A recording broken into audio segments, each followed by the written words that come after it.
Casinos look like temples of luck, but they run on math. Slots pick outcomes with certified RNGs. Reels are theater.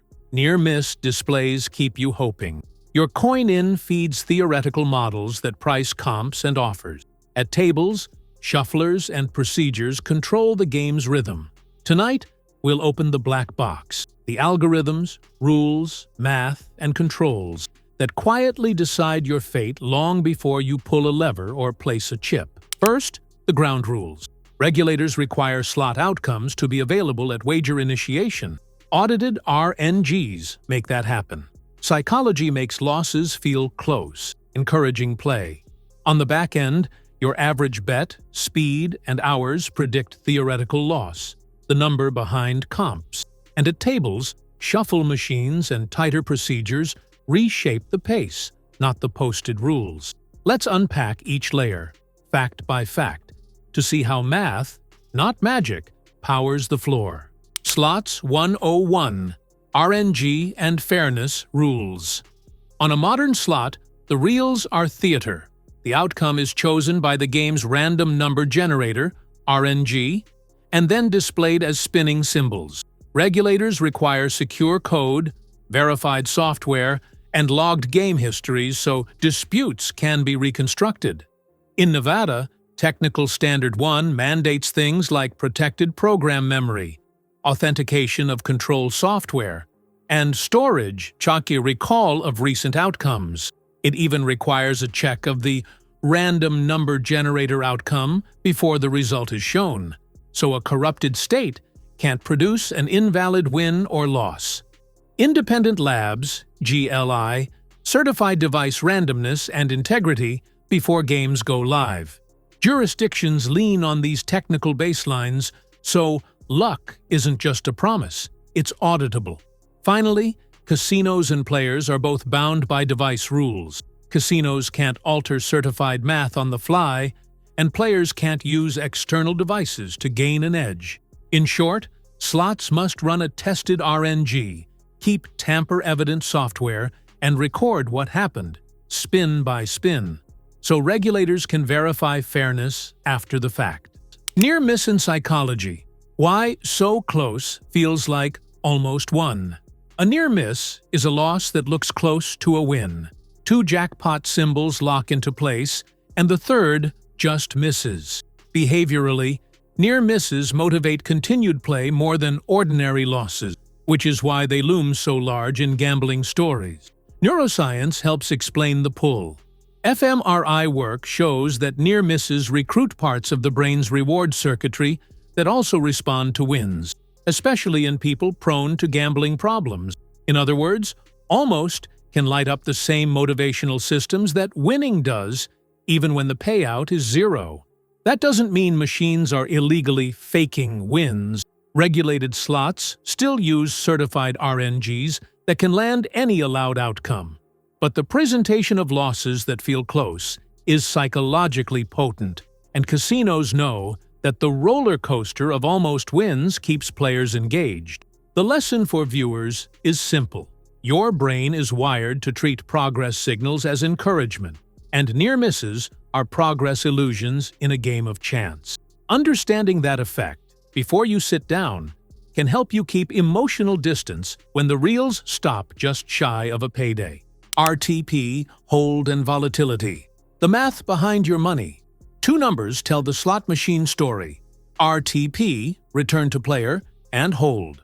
RTP is the game's long-run percentage return to players. Hold is the share the casino keeps from total coin-in. Public reporting tracks hold, not RTP, so when you see a region showing a 6.5% hold, that implies an average 93.5% RTP across all play in that reporting window. Nevada's UNLV Center for Gaming Research publishes statewide and market-level hold trends, Las Vegas Strip versus Reno, and you can watch how a small shift in hold moves millions in revenue. Volatility is separate from edge. Two games can have the same long-run RTP, but one pays in rare, big bursts, while the other pays small, frequent hits. Volatility dictates how bumpy your ride feels and how long your bankroll lasts. without changing the house's mathematical advantage over time. When you hear a casino had a good month, it often means hold ticked up or play volume surged. When players feel luckier, they might be riding a low hold mix or short-term variance. Knowing the terms helps you read the floor's numbers the way operators do. Player tracking and comps. How Theo prices your freebies. Those personalized offers aren't magic, they're math. Casinos estimate your theoretical loss, Theo, from a few inputs. Average bet times decisions per hour, times hours played times house edge. That number predicts what the casino expects to win from you in the long run.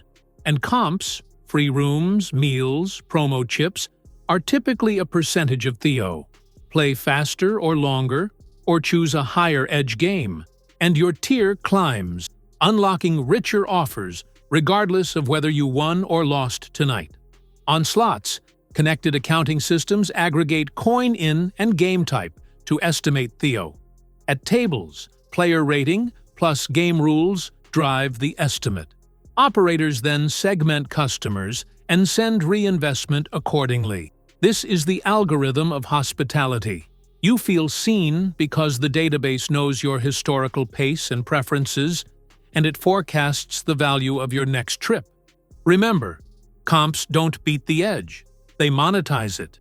If you use them intentionally, lower edge games, slower pace, you can stretch entertainment value.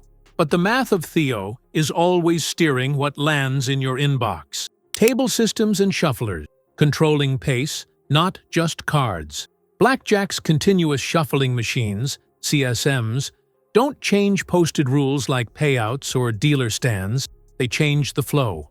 By recycling cards continuously, CSMs defeat card counting and, more importantly for the house, increase hands per hour.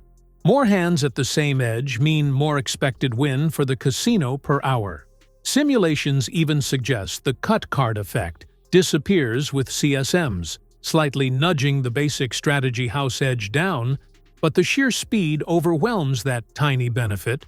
Players face more decisions and thus more exposure to the edge.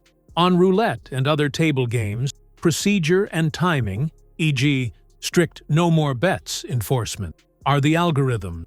They define when randomness stops and payouts start. Shufflers and procedures don't make the game unfair. They make the math show up faster. If you want your budget to last, pace, not hunches, matters most. Floor optimization and heat maps. Placement that nudges your choices. Casinos don't just rely on a game's math. They optimize the where and when of that math. Player tracking and accounting systems aggregate coin-in, time on device, denomination, and title performance to generate heat maps of the floor.